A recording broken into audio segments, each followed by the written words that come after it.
maa ngi tudd Moussa Niang nekk président du conseil national des artisans du Sénégal di le patronat de l'artisanat tey jii dañu dajale woon waa Thiès ñi nga xam ni ñoom ñooy bureau régional bu conseil national des artisans du Sénégal uniquement pour waxtaan ci wàllu santé sécurité au travail hygiène parce que tout simplement xam nañ ni ñun patronat la boo xam ne yàgguñu te xam nañ ci réew mi ñu toll pratiquement li fi artisans yi di peser parce que ANSD bu yàggu rek daf ni quasi totalité de notre économie 97% c'est l'économie informelle te bu ñu dee wax économie informelle pratiquement artisans yi ñoo ci jiitu tey jii ñu mettre en place benn patronat de l'artisanat mu nekk ci réew mi yëpp tey jii ñu ñëw Thiès ànd ak Préventica International ànd ak la caisse de sécurité sociale pour wane li nga xam ni liggéeykat yooyu pour ñu gën a fagaru ci seen bopp fagaru ci seen métier mais fagaru aussi ci li nga xam ni dina leen muccal ayib seen yaram parce que soo leen ko déggee temps yi rek dégg ngeen accident yu bari yi ci wàllu maçonnerie dégg ngeen yenn maladie professionnelle ci wàllu bijoutier bi nga xam ni peut-être léeg-léeg produits chimiques yi muy noyyi xamul sax yan la ci wàllu cordonnier bi nga xam ni toogaayam donc mën na ko jural ay maladies ci wàllu menuisier métallique ba nga xam ni pratiquement du utiliser ay équipement de protection individuelle ba nga xam ni pratiquement ay bëtam day daal di yàqu ci wàllu tailleur yi aussi seen façon toogaay boobu aussi ci wàllu pratiquement corps de métier yoo bari toogaay ak utiliser ay produits ay équipement yoo xam ni léeg-léeg seen loxo daggee nit ñi dañuy jël seen mbaxana rek commencé wër ñu tey jii ñu war a dindi loolu def fi leneen lu bees mooy avant tout culture de prévention avant tout ngay am benn culture boo xam ni di nga xam ni sa métier mi kat mën nga ko exercer en préservant sa capital humain parce que tey jii PSE bi mu doon wax dañuy comment faire pour préserver le capital humain donc ñun ñu xam ni bari nañ ci réew mi ay njaboot la ñuy dundal tey jii benn borom kër rek su taxawee rek pratiquement njaboot yu bari amatuñu lu nu lekk amatuñu lu nu dund dina tas ay famille tey jii nag ñu ñëwoon Thiès pour conscientiser artisans yi sunu artisans yëpp ci ñu gën a am culture de prévention ci ñu gën a bàyyi xel aussi seen équipement de protection individuelle yooyu ñuy utiliser yenn position yoo xam ne aussi mën na leen jural ay maladies professionnelles yenn produits chimiques yi nga xam ne aussi mën na leen a jural ay maladies professionnelles ñu gën ko bàyyi xel beneen bi aussi ñu am partenariat avec caisse de sécurité sociale ñoom it ñu ñëw pour jàppale ñu ci li nga xam ni mooy plaidoyer bi ak sensibilisation bi ba nga xam ne artisans yëpp dina ci jot danoo njëkkee Thiès rek mais danoo fas yéene région bu ne conseil national des artisans dem taxaw fa vulgariser loolu suñ demee ba nag Préventica ñëw ñu gën a yaatal mbir mi sensibiliser nit ñi ba préserver capital humain parce que soo préserver capital humain ci la production di gën a am solo ci la liggéey bi di gën a jeexitale ci ñoom la ñuy ëpp ay revenu mais bala nga naan naam ne fa tey jii koo xam ni loxoom dafa dagg talatul a liggéey koo xam ni dënnam baaxatul talatul a liggéey koo xam ni ay bëtam baaxatul talatul a liggéey yu mel noonu daal leen bëggoon a ñëw conscientiser sunu mbokk artisans yi ñu gën a xam seen bopp gën a préserver li ñu yor muy seen wër-gi-yaram ëpp ci seen wër-gi-yaram dafa naa loolu pratiquement moo ñu fi indi woon tey. ban rôle ngeen jox chambre des métiers bi nga xam ne moo boot artisan si sensibilisation pour wéyal ko si gox bi. chambre de métier sunu kër la këru artisan yëpp la donc lu ñuy def aussi dañ leen di impliquer waxtaan ak ñoom parce que ñoom it ay artisan lan yoo xam ni dafa naa lii ñuy def sax ñoom lañ koy defal kon donc dafa nekk beneen philosophie muy patronat de l'artisanat ñu ànd ceeg ñoom ànd ceeg yeneen partenaire lépp rek ngir artisanat toog rôle bi mu war a jouer ci développement ci dëkk bi mooy rôle de production rôle aussi boo xam ni dina am ay ndaw yu ñëw capter ko yu ñëw épouser métier yooyu pour mën ci tedd tere la ci yooyu yëpp ñu gën ci conscient ba nga xam ni tey jii dina nekk levier sûr boo xam ni dina participer au développement de ce pays. kon ñoom bokk nañ ci programme bi. bien sûr bokk nañ ci programme bi.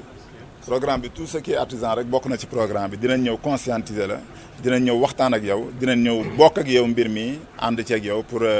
développer suñu réew parce que lii lépp ci développement suñu réew la parce que bala nga naan naam ne fa suñu amee ay nit ñu lompañ defe naa réew mi du mën a dem kanam lii pour am nit ñu taxaw lan ñuy exercer seen métier di produire bien di produire label Sénégal defe naa loolu moo am solo ci réew. El Hadj Tall artisan Thiès yàlla dogal ñu jiite bijoutier wu région bu Thiès bi.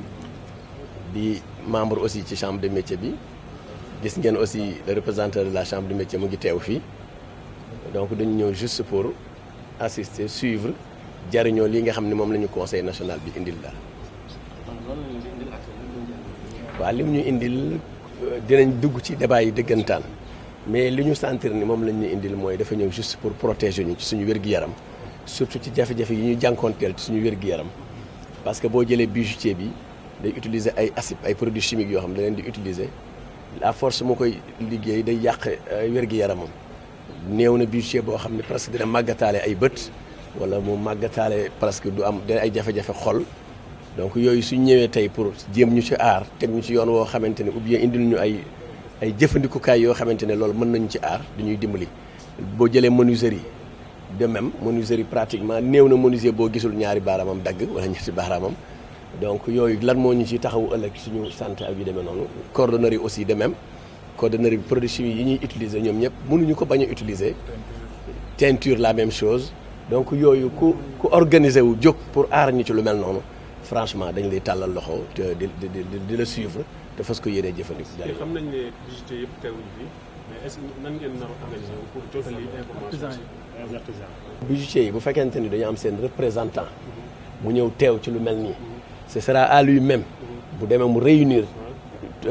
toute l'association moom aussi informer leen ci lii alors fexe nu mu leen imprégner ci biir. C'est un atelier de sensibilisation. En prélude à Préventica International 2019 avec la Caisse de sécurité sociale. Nous sommes là aujourd'hui pour vulgariser, sensibiliser les artisans sur l'hygiène,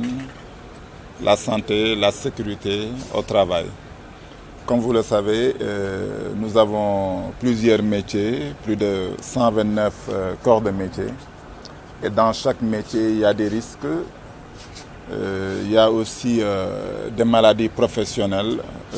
qui assaillent les artisans. Aujourd'hui, avec la Caisse de sécurité sociale, on a voulu faire un atelier à Thiès avec le bureau régional de Thiès, du Conseil national des artisans du Sénégal, pour vulgariser, aussi conscientiser nos amis artisans pour la préservation du capital humain. Ce sont des ressources humaines importantes. Ce sont des travailleurs qui se décarcassent nuit et jour pour avoir un métier décent, mais pour nourrir leur propre famille. Donc nous devons de les conscientiser à préserver leur santé, mais à préserver cette ressource humaine, le capital humain. Comme vous le savez, 97% de notre économie est portée par le secteur informel. Et dans ce secteur informel, la quasi-totalité, c'est des artisans. Nous avons mis en place le patronat de l'artisanat, qui dit patronat de l'artisanat, dit la préservation de ces entreprises artisanales. Pour faire de cet artisanat un levier sûr pour le développement de ce pays. Et qui parle de levier sûr, dit comment faire pour préserver ce capital humain. Cet atelier entre dans ce cadre, la préservation du capital humain. Comme vous le savez, récemment, il y a eu beaucoup de morts d'hommes concernant les maçons. Il y a aussi des maladies professionnelles qui assaillent les bijoutiers dues à des produits chimiques qu'on utilise. Il y a aussi sur les cordonniers des positions qui peut-être provoquent beaucoup de maladies. Nous, on est là pour les menuisiers métalliques, les yeux, tout ça. On est là pour les conscientiser, à utiliser des équipements de protection individuelle, à s'inscrire aussi au niveau de la Caisse de sécurité sociale, à aussi faire des partenariats avec ces différentes structures qui sont là pour accompagner le secteur artisanal, mais aussi tout simplement pour la préservation de notre capital humain. Nous voulons à la longue avoir des entreprises artisanales fortes. Pour avoir des entreprises artisanales fortes, il faut avoir des ressources humaines qui sont capables de faire une bonne production. C'est pratiquement l'objet de cet atelier qui nous réunit aujourd'hui. Est-ce que vous êtes parti d'un constat chiffré qui vous permet de dire à ce moment il y a des risques? Est-ce que vous avez documenté tous ces cas de maladies, d'accidents dans le secteur? Pratiquement, peut-être avec la caisse qui seront là tout à l'heure, on peut avancer quelques chiffres. Mais nous, à notre niveau, sur le constat que nous voyons tous les jours. On est sûr que par rapport à nos métiers que nous exerçons, j'ai parlé tantôt des maçons, vous l'avez constaté, il y a beaucoup de morts d'hommes qui sont successives à leur métier. Là, c'est avéré. Aussi, c'est ce qu'on voit.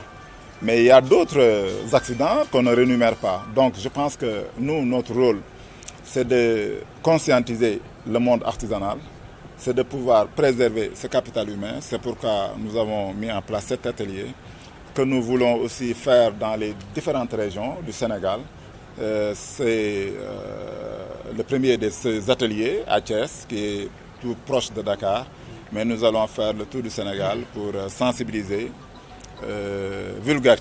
vulgariser ce qui est l'hygiène, la santé, la sécurité au travail, pour que les artisans puissent avoir la culture de prévention. C'est ça notre credo.